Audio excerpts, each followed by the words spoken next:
Thank you. I don't think I speak as loud as Stuart does, but if you can't hear me, move a bit closer.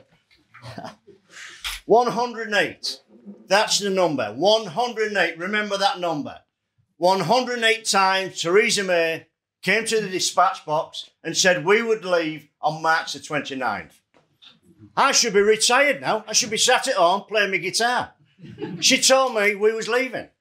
Well, obviously, she knew we wasn't going to leave. She knew exactly what was going to happen, how it was going to play out, and she betrayed this country. She betrayed 17.4 million people who voted out of the European Union, who to this day still want out of the European Union, and there is only one party that is fighting for that, and that's UKIP. So here we are again going into a European election, one that we don't want, the one that we've never wanted.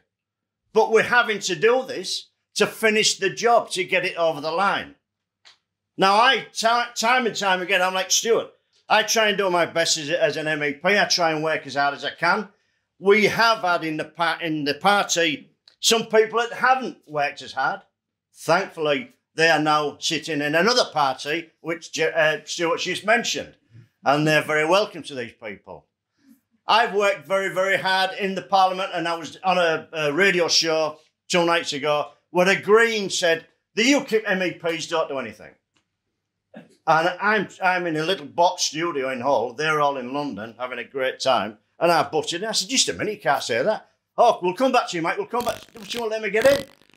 I said, you can't say that. I've worked hard the 5 years that I've been in the Parliament. I said, I'm the first MEP politician that actually went over to actually examine what was happening in the jungle in Calais.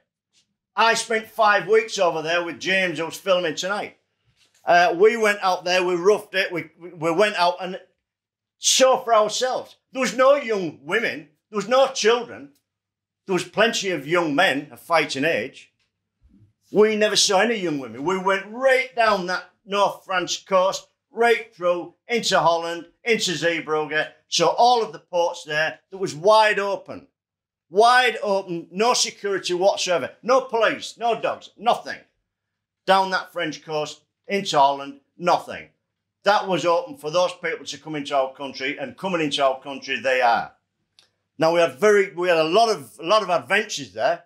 We were talking about it today. We was out at 2 o'clock in the morning, down these country lanes, looking for migrants. What the hell are you looking for migrants for? But yes, we was looking for migrants. We found a little bush, little forest area where we knew there was getting through the fence. This time I had ear infection, so I was deaf. So James goes in and he's looking and he says, I went, what? They're down here. What? They're down here. And I walked in, we turned the car lights on, 20 of these people stood up, 20 that was in there, and they all started running. And me and James chased after them. And I said, James, he said, what? I said, what the hell are we chasing them for? So, this is 2 o'clock in the morning. These people are armed. They all had knives, they all had crowbars, they was all armed. The people that we saw was always armed. We was out there, we had a gun pulled on us by the people traffickers because we was highlighting what that was in Tetchenden camp. We had a police dog set on us because we happened to tell a police officer there's some migrants climbing over that fence into the back of that lorry, and he set the dog on me for telling him. It was balmy. What the police told us is once they get onto the vehicle and then they leave this port, it's your problem. Then it's not our problem. That was their attitude. Once they're over there, that's your problem. So we highlighted that. The BBC then sent a crew out, wanted to be with me for 12 hours.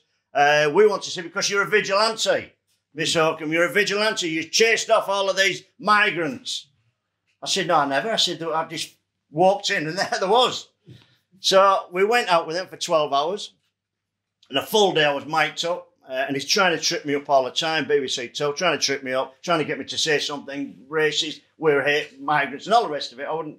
I just showed him around the area. Then we come across a little grassed area. There was a woman, and I'm ex-military. This woman had military training. the way she was getting through that grass towards the fence to get in, she'd had military training. She said to me, what are you going to do about it? Are you going to go tell the police? I said, I'm not going to tell the police. You're the BBC, you're a public service provider, you've got to tell them. Well, so he sent his cameraman down, so he went down, and about 10 got up, and where the cameraman was, they got up. I'm looking at it, and he's looking at it, and I said, well, the BBC, you're the vigilantes now. I said, are you going to report this? Of course, it never went on the TV. So they tried to trip us up time and time again about migrants and about immigration. So that was one thing I did. That was at the very early in my career in the Parliament. The other thing I've done, fishery. I've been a fishery spokesman. I've fought for the British fishermen. And I can tell you time and time again when I'm in the committee, I took it over from Stuart was before me and Ray Finch was before me. When I was in that committee, there was only one voice ever voting against legislation that was detrimental to the British fishermen. And that was me. And you could see it coming up every time. 16 for, 1 against. Every time. Labour, Conservative, Greens, Lib Dem, all of them voted in favour of legislation that was detrimental to British fishermen. I was one of the MEPs that was instrumental of getting pulse fishing stopped. And if you know what pulse fishing is, it's where they troll electrodes across the seabed and it kills the seabed. It's a desert once they've gone over there. And it's heavily done by the Dutch. The Dutch are in there and they're pushing it like hell. There's a derogation, a 5% derogation, where they should have had about 20 vessels doing this. They had over 100 vessels doing this, all up this coast, this east coast. And nobody was doing anything about it. We got involved with it and we stopped that. We've got that stopped and it's going to be stopped, and I think in a couple of years' time. By that time, the seabed will be knackered anyway. But at least we've done something and we've got that stopped. So I've done that. I've championed the veterans. Our veterans are out there now, men 60, 70 years of age, are waiting for a knock on the door. Because when they was 19 years of age, they were sent to Belfast. They had no police training, they had no crowd training, they had no other weapon other than a 7.62 SLR. And I can tell you under my training, when you are fired on and you come under effective enemy fire, you return fire. So those lads, 19 years of age, scared to death, come under effective enemy fire, they return fire. And now they are being taken to court. They are 60, 70 years of age. They've been taken to court for doing their duty and being out there on the orders of a British government, doing their duty, and what is going through, what's happening now through the British courts is absolutely disgusting. And I go out there and champion this time and time again. I get out there and speak with the public about this. So I am out there as an MEP. I am out there championing these causes. What the Greens, the Labour, Lib Dems believe their job is to go sit in Brussels and Strasbourg, and some of them are they actually live out there, so they're paying 12% tax or whatever it is. They go out there and they vote in favour of the European Union because they think that's what it is. They're Europeans. And again, I was asked I said, I'm not a European. Never ever call me a European. I'm British. But more than that, I'm a Yorkshireman. And I'm bloody proud to be a Yorkshireman. So never ever call me a European. But I go out there and I fight for my constituents, not for the European Union. So as an MEP, we are out there doing our very, very best for this country.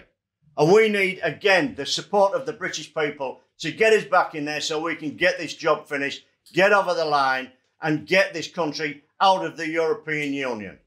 Yeah, Mike.